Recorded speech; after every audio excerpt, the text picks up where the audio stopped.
Hello friend, स्वागत है आपका हमारे यूट्यूब चैनल जीके ट्रैकर पर।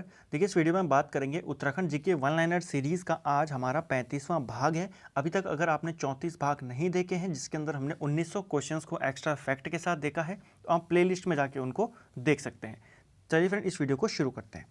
पहला क्वेश्चन है आज का, चंद शासन में लगान का हिसाब किताब रखने वाला अधिकारी क्या कहलाता था? तो वो अधिकारी जो होता था उसको कहते थे कोटाल। ठीक है, यानी कि कोटाल अधिकारी का क्या काम होता था? जो लगान आता था उसका हिसाब किताब रखना कि किसका आ गया किसका नहीं आया। ठीक है, कौन करता था? कोटाल। ऐसे ही एक पद और था चंद शासन में, वो था पौरी, जिसको पहरी भी बोलते थे। तो ये चौकीदारी का काम करता था, ये भी आपको ध्यान में रखना है। ठीक है, अगला है, लोहारी नागपाला परियोजना किस जनपद में स्थित है?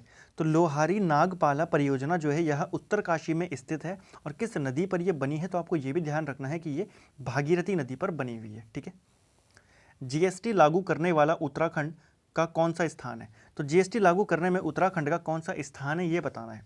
देखिए, उत्तराखंड में जो जीएसटी लागू हुई, ये 1 जुलाई 2017 को ही लागू हो गई थी। ठीक है, ये लागू करने वाला 5वां राज्य है। और अगर बात की जाए वैट की, वैट 22वां राज्य है उत्तराखंड। ठीक है, अपने यहाँ जो वैल्यू एडेड टैक्स लागू किया था उत्तराखंड ने, 1 अप्रैल 2005 को ये लागू किया था। और ऐसा करने वाला ये देश का 22वां राज्य था।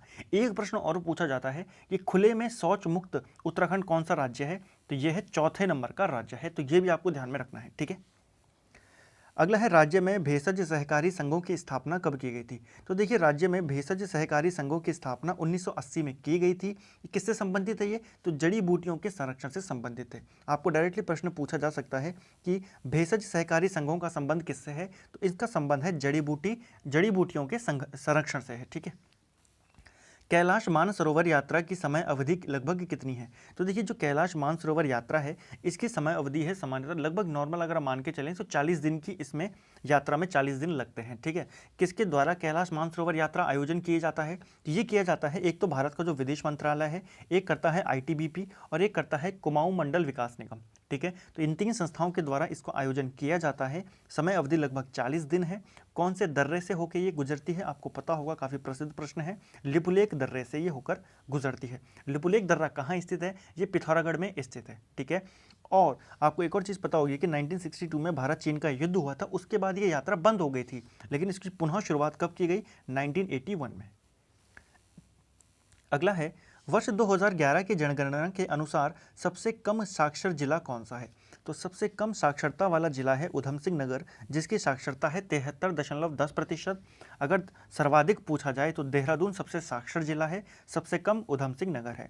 और अगर राज्य की, उत्तराखंड की ओवरऑल साक्षरता दर देखें तो वो लगभग 78% के आसपास है। महिला साक्षरता दर पूछी जाए तो वो 70% है। ठीक है, अगला है, राज्य में अटल खाद्यान्न योजना कब शुरू की गई थी? तो अटल खाद्यान्न योजना की शुरुआत की गई थी राज्य के अंदर 11 फरवरी 2011 को। इसके तहत क्या किया गया था कि जो बीपीएल के परिवार हैं उनको 2 रुपये प्रति किलो गेहूं दिया जाएगा और 3 रुपये प्रति किलो चावल, और जो एपीएल परिवार है यानी कि एबव पॉवर्टी लाइन, उनको 4 रुपये प्रति किलो गेहूं और 6 रुपये प्रति किलो चावल उनको दिया जाएगा। ठीक है, तो आपको केवल डेट याद रखनी है, 11 फरवरी 2011। अगला है, गोरखाओं ने सर्वप्रथम किस क्षेत्र पर अधिकार किया था? देखिए, गोरखों ने 1790 पर कुमाऊं पर आक्रमण किया था। हवलबाग का युद्ध होता है महेंद्र चंद के साथ। ठीक है, महेंद्र चंद हार जाता है और गोरखों का अधिकार हो जाता है अल्मोड़ा पर। तो सर्वप्रथम गोरखों ने कहाँ अपना अधिकार किया था? अल्मोड़ा पर किया था। ठीक है, उस समय नेपाल का शासक कौन था? जब गोरखों ने कुमाऊं पर आक्रमण किया, नेपाल का शासक कौन था? तो रण बहादुर शाह नेपाल का उस समय शासक था। ठीक है, रण बहादुर शाह को निर्गुणानंद के नाम से भी जाना जाता है, ये भी आपको ध्यान में रखना है। इसी के सेनापति थे कौन? हस्तिदल चौतरिया, और अमर सिंह थापा जो थे वो इसी के सेनापति थे। ठीक है फ्रेंड्स, ये भी आपको ध्यान में रखना है। अगला है, हर्षदेव जोशी को देशद्रोही और स्वार्थी किसने कहा था? तो देखिए, हर्षदेव जोशी को, इनको काली कुमाऊं का चाणक्य भी बोला जाता है, और देशद्रोही और स्वार्थी की संज्ञा इनको दी थी एटकिंसन ने। ठीक है, राहुल सांकृत्यायन ने इनके बारे में कहा था कि ये कौन है? ये कुमाऊं के विभीषण है। तो ये भी आपको ध्यान में रखना है, विभीषण की संख्या किसने दी थी और स्वार्थी या देशद्रोही किसने कहा था, ऐसे प्रश्न बन सकते हैं। ठीक है फ्रेंड्स, चलिए अगला क्वेश्चन देखते हैं। उत्तराखंड का बोध गया किस स्थान को कहा जाता है? उत्तराखंड का बोध गया कहा जाता है काकरी घाट को। अगला है, कुर्मांचल केसरी पुस्तक किसकी रचना है? कुर्मांचल केसरी ये किसकी किताब है? सुधा जोशी की ये किताब है, 1970 में प्रकाशित हुई थी। कुर्मांचल केसरी बद्रीदत्त पांडे को कहा जाता है। वन आंदोलन के दौरान जेल जाने वाली पहली महिला कौन थी? तो देखिए, वन आंदोलनों के दौरान जेल जाने वाली पहली महिला थी दुर्गा देवी। ठीक है फ्रेंड्स, मैंने आपको एक उत्तराखंड जी के वन लाइनर की ही वीडियो में बताया था कि जेल जाने वाले प्रथम पुरुष कौन थे, प्रथम व्यक्ति कौन थे, प्रथम महिला कौन थी, स्वतंत्रता आंदोलन के लिए भी और राज्य आंदोलन के लिए भी। तो ये आप मुझे कमेंट करके ज़रूर बताएं। ठीक है फ्रेंड्स, अगला है सालम कांड कब घटित हुआ था? तो सालम कांड जो घटित हुआ था ये 25 अगस्त 1942 को हुआ था और फिर कुछ ही दिनों के बाद सल्ट गोली कांड होता है 5 सितंबर 1942 को। ये काफ़ी महत्वपूर्ण है। 5 सितंबर को आज भी सल्ट में क्या मनाया जाता है? शहीद दिवस मनाया जाता है। ठीक है, सालम कब हुआ था? 25 अगस्त को। सल्ट कब हुआ था? 5 सितंबर को। अगला है उत्तराखंड क्रांति दल ने अपना पहला ब्लूप्रिंट किस वर्ष जारी किया था? देखिए, उत्तराखंड क्रांति दल ने अपना जो पहला ब्लूप्रिंट था, उनका पहला महत्वपूर्ण दस्तावेज कब आया था? 1992 में आया था और इसके अंदर ये कहा गया था कि उत्तराखंड की जो राजधानी बनेगी नए राज्य की, वो बनेगी गैरसैंण, और इसका क्या नाम दिया था उन्होंने? चंद्रनगर इसका नाम दिया था। तो आपको ध्यान रखना है कि उत्तराखंड क्रांति दल ने अपना जो उनका महत्वपूर्ण दस्तावेज आया था पहला, उसमें गैरसैंण को क्या नाम दिया था? चंद्रनगर। ठीक है, ये भी आपको ध्यान में रखना है। अगला है उधम सिंह नगर को प्रस्तावित राज्य में शामिल करने का निर्णय लेने के लिए किस समिति का गठन किया गया था?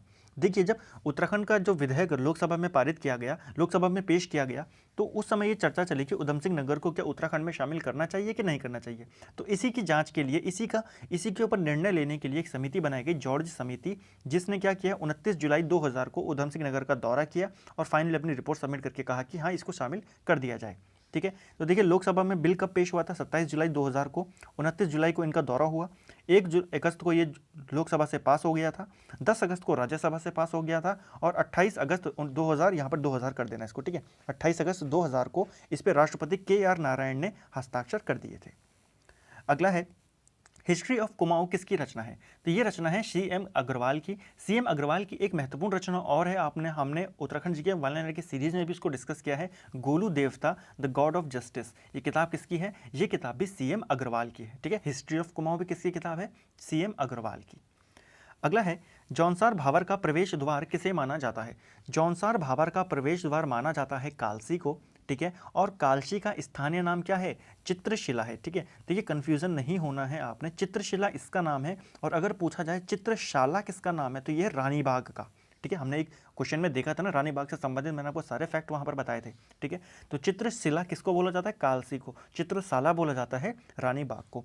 कालसी ये देहरादून में स्थित है और यहीं से अशोक का अभिलेख भी मिला है, शिलालेख मिला है अशोक का, जिसमें यहाँ के निवासियों के लिए क्या कहा गया है? पुलिंद कहा गया है और यहाँ का जो क्षेत्र है उसके लिए कहा गया है अपरांत। तो ये भी आपको ध्यान में रखना है।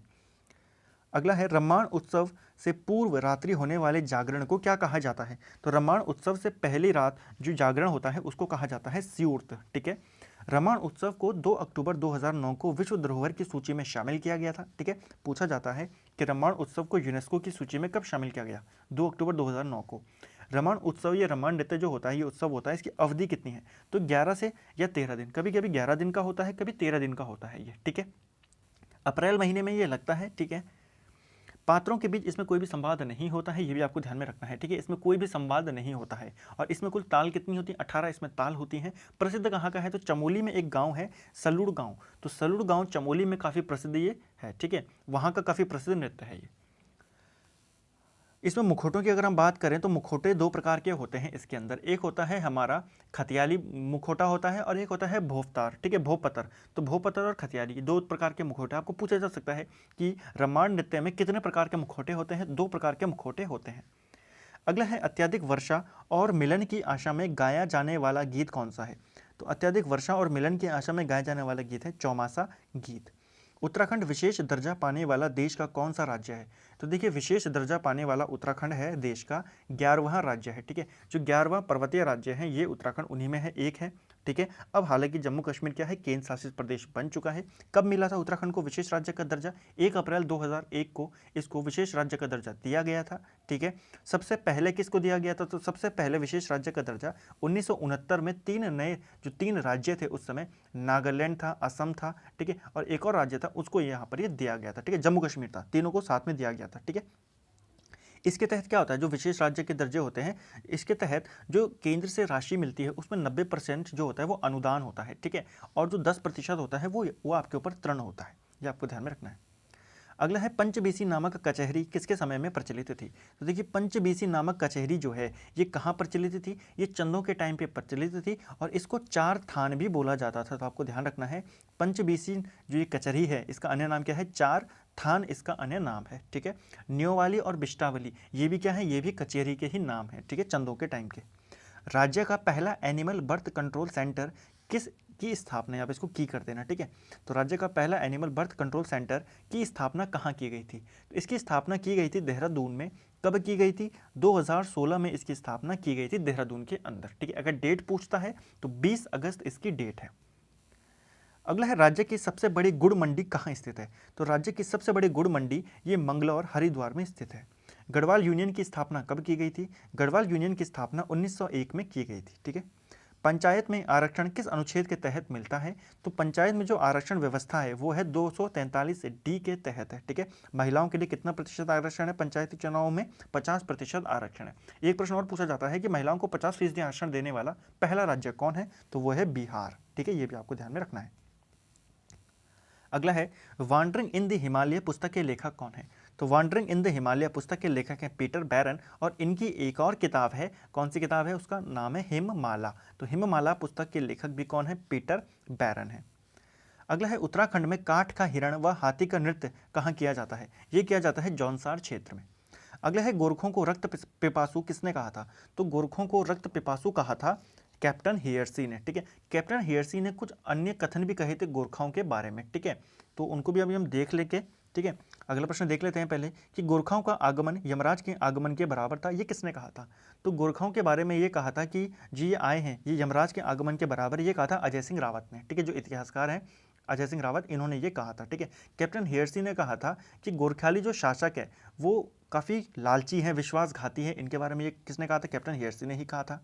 ठीक है, कैप्टन हेयरसी ने ये भी कहा था कि ये काफ़ी बहादुर है और निडर है होते हैं गोरखे। ठीक है, लेकिन इनको रक्त पिपासु भी किसने कहा है, कैप्टन हेयरसी ने ही कहा है, ये आपको ध्यान में रखना है। ठीक है, अगला है राज्य में सर्वाधिक चीनी मिल किस जनपद में स्थित है। देखिए इस क्वेश्चन को आप कोरिलेट करके इसका आंसर पता कर सकते थे। अगर आपको नहीं पता चीनी मिलें सबसे ज़्यादा किस जनपद में है, ये आंसर है उधम सिंह नगर में। आपको ये पता होगा कि सबसे ज़्यादा गन्ने का उत्पादन कहाँ होता है, तो सबसे ज़्यादा गन्ना भी उधम सिंह नगर में होता है और सबसे ज़्यादा चीनी मिलें कहाँ हैं, वो भी उधम सिंह नगर में है।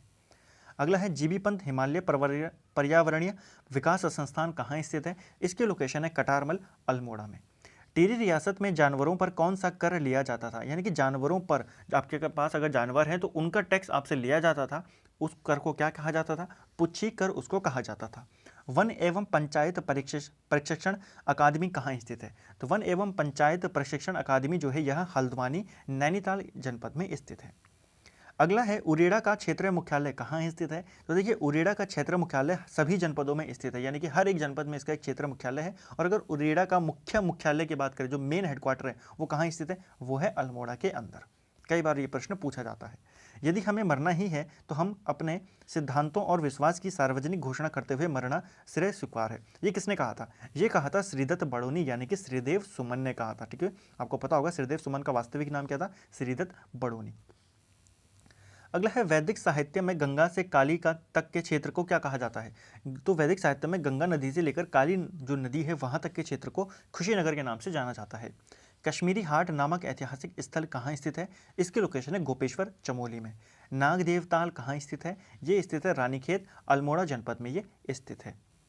अगला है शिवानंद नौटियाल ने किस नदी को वैदिक कालीन कुंभा नदी कहा है, तो वैदिक कालीन कुंभा नदी के नाम से जानी जाती थी मंदाकिनी नदी, किसने कहा इसको, शिवानंद नौटियाल ने।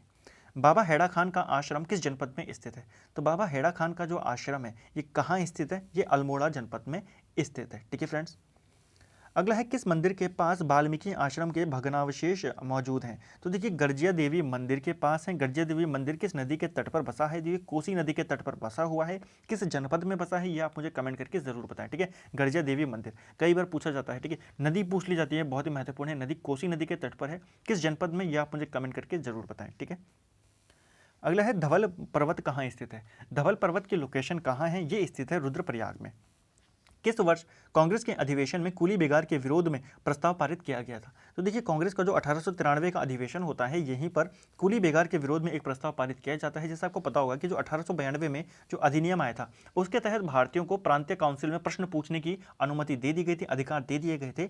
तो इसी से रिलेटेड प्रश्न उन्होंने वहां पूछने शुरू कर दिए थे, ठीक है, 1893 में ही। ये भी आपको ध्यान में रखना है। अगला है कनकटा बैल आंदोलन किससे संबंधित था? तो कनकटा बैल आंदोलन जो था यह भ्रष्टाचार से संबंधित था। राज्य की प्रथम मानव विकास सूचकांक रिपोर्ट कब जारी की गई थी? तो ये जारी की गई थी 27 जुलाई 2019 को। ये राज्य की उत्तराखंड की अपनी पहली मानव विकास सूचकांक रिपोर्ट थी। इसके तहत अगर हम बात करें तो सर्वाधिक सूचकांक किस जिले का था? सबसे ज़्यादा जनपद कौन सा था? वो था देहरादून का। और सबसे कम कहाँ का था? सबसे कम था टिहरी का। तो आपको याद रखना है कि जो पहली मानव विकास सूचकांक रिपोर्ट आई थी राज्य की, उसमें पहले नंबर पर कौन था? देहरादून। और सबसे आखिर में कौन था? टिहरी गढ़वाल, ठीक है। अगला है योग शिक्षाएं की कक्षा शुरू करने वाला देश का पहला विश्वविद्यालय कौन सा है? तो योग विषय की कक्षाएं शुरू करने वाला देश का पहला विश्वविद्यालय है कुमाऊं विश्वविद्यालय। गढ़ रत्न सम्मान किस क्षेत्र में दिया जाता है? तो गढ़ रत्न सम्मान दिया जाता है पर्यावरण के क्षेत्र में। रूपकुंड में पहला नरकंकाल किसने खोजा था? तो रूपकुंड में पहला नरकंकाल की खोज की थी एच के मथवाल ने। आप मुझे कमेंट करके ये बताएं कि रूपकुंड को प्रसिद्ध करने का श्रेय किसको जाता है? बहुत बार हम इस प्रश्न को यहाँ पर डिस्कस कर चुके हैं, ठीक है। अगला है मकर वाहिनी गंगा का भव्य मंदिर कहाँ स्थित है? तो मकर वाहिनी गंगा का भव्य मंदिर कहाँ स्थित है? हरिद्वार में स्थित है। इसकी स्थापना किसने की थी? तो जैनेन्द्र सरस्वती ने इसकी स्थापना की थी और ये दक्षिण शैली में बना हुआ है। इस मंदिर के अंदर गंगा की मूर्ति जो है वो किस रंग में है? वो काले रंग के पत्थर से बनी हुई है, ठीक है। अगला है विष्णु भगवान के किस अवतार की मूर्ति काशीपुर से प्राप्त हुई है? तो काशीपुर से प्राप्त हुई है वामन अवतार की मूर्ति, ठीक है। भगवान विष्णु का ये 5वें अवतार थे, वामन अवतार, और इनकी मूर्ति कहाँ से प्राप्त हुई है? ये हुई है काशीपुर से। तो फ्रेंड्स ये थे हमारा Uttarakhand GK one liner series का पार्ट 35वां। उम्मीद है आपको प्रश्न पसंद आए होंगे, ठीक है। 1950 क्वेश्चन हम कर चुके हैं, 2100 क्वेश्चन तक हमें जाना है, 150 क्वेश्चन रह गए हैं, केवल 3 पार्ट्स और, ठीक है। कोशिश करूंगा कि मैं इसको इस हफ्ते तक या अगले हफ्ते की शुरुआत में इसको खत्म मैं करा दूं, ठीक है फ्रेंड। तो आपको वीडियो पसंद आए, वीडियो को लाइक करें, शेयर करें, चैनल को सब्सक्राइब करें। Thank you friends.